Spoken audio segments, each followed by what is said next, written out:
Welcome back. Today's tutorial is this fresh skinned look using all cream based products.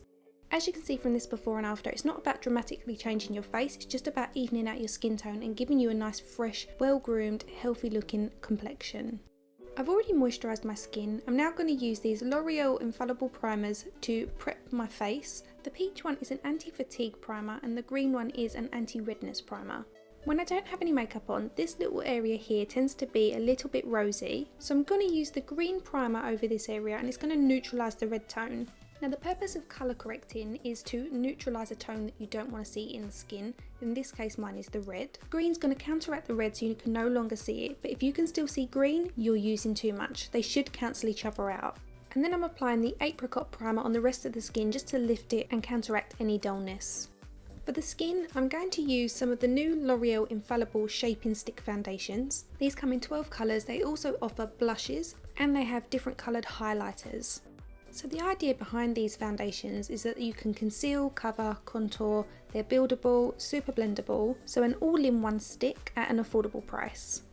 Now I'm not a massive fan of creamy stick foundations, and as my face gets quite oily, it's not my best option, but if you're of a drier skin type or you're more mature, then this is probably a better option for you.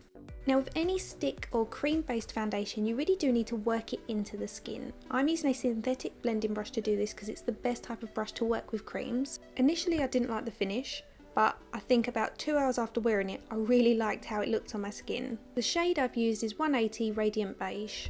Moving on to concealer, I'm using the Hydrating Boi-ing concealer by Benefit. And again, as this is a creamy based concealer, I'm using a synthetic brush to apply this, and this is just going underneath the eyes.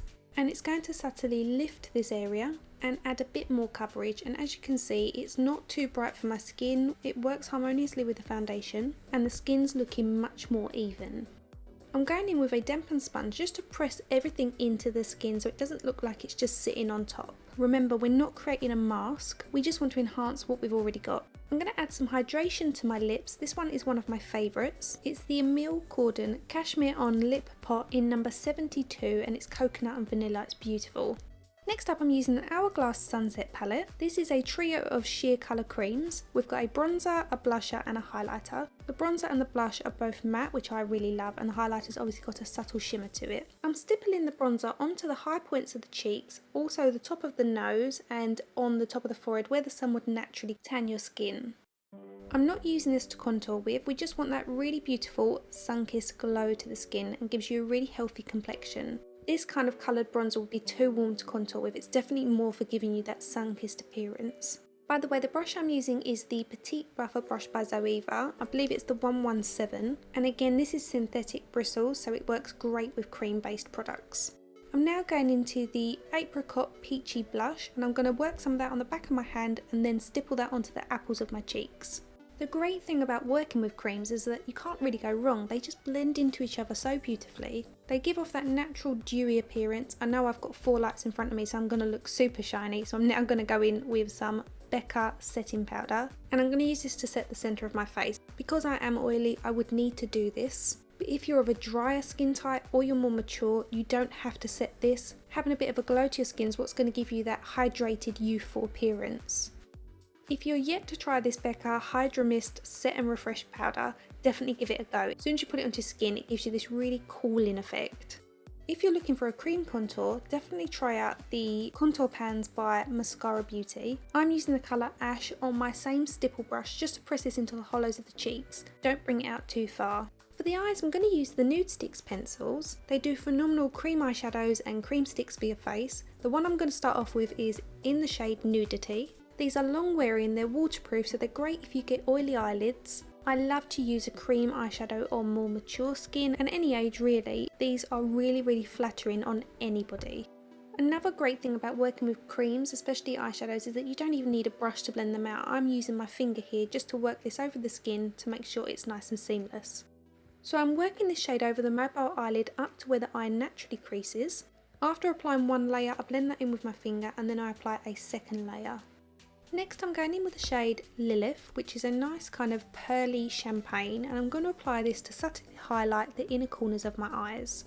Also, all the Nude Sticks packaging comes with a mirror on the inside so they're so handy to carry around in your bag. No matter what age you are, adding a highlight to the inner corners of your eyes is going to brighten them and just make them look more healthy and awake. I'm also adding that underneath the arch of the eyebrow bone, and then I'm blending that with my finger, and this is going to make that area look a little bit more prominent.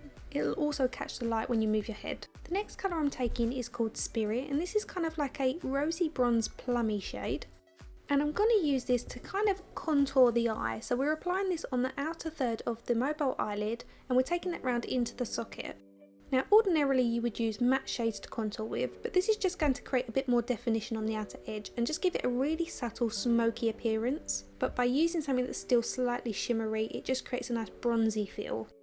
You can see the application is really effortless, anyone can do this, and it really is minimal product. You just apply it straight from the pencil and then blend that in with your fingers. It's important to frame the eye, so don't forget to take that underneath your lower lash line and make sure it connects with the outer corner of the top lid so it's completely seamless all the way around. To define the top lash line, I'm going in with Coffee Pencil by MAC. This is optional. I'm just going to use it to tight line and also run that along the waterline. It's just going to give a nice subtle smoke. Then I'm running that along the outer third of the top lash line. Working this into the root of the lash will make the eyelashes on the outer edge look fuller. And then pulling it out ever so slightly to create the tiniest of wings will just help to lift the eyes. And then you can just blend that in with your finger just to smudge it slightly and make sure it's nice and soft. Now it's time for mascara. I'm using my Benefit Bad Girl Bang mascara on my top and bottom lashes, and then I'm going to apply some falsies off camera. These are the Unison lashes by Esquido, which are fantastic. The top pair called Bread and Butter are brilliant for people with really small lids or small eyelashes. I'm going to use these bottom ones here called Love and Peace. These are all on a cotton band, so they are so flexible and so comfortable to wear. I have a discount code for you below if you want to try them. I also filled my brows in off camera, so now I've got my eyes done, my brows done, I'm just going back in with a little bit of the Hourglass bronzer. Sometimes when the rest of your makeup's done, your skin just needs a little bit more colour, so I'm just topping up that bronze and a little bit more of that blush. Of course, every step is optional, so if you're happy with how your skin is, then you don't need to apply any more. For the lips, I'm taking some of that apricot blush and I'm pressing that into the balm that I've already got on my lips, and then I'm going to put some more balm over the top. Whenever I use a cream blush on my cheeks, I always match it and put it onto my lips too. Having the balm over the top is going to give it that nice glossy feel, but without it being thick like an actual lip gloss. Next I'm going in with this chocolate colour sketch marker by Too Faced. I'm going to use this to pencil in some freckles onto my face. Seeing freckles on the skin is kind of synonymous with youthful, fresh young skin, which is a little bit ironic because mostly freckles are caused by sun damage, which tends to come with age, but obviously that's not the same for everybody with freckles. Having foundation on the skin tends to make it look all kind of one tone, and although we want to even out the skin, we still want to make it look like skin, and covering up those freckles can often make it look like we're wearing makeup. So by putting them back in, makes you look as though the skin underneath your freckles is perfectly even and you just look much more youthful. Does that make sense?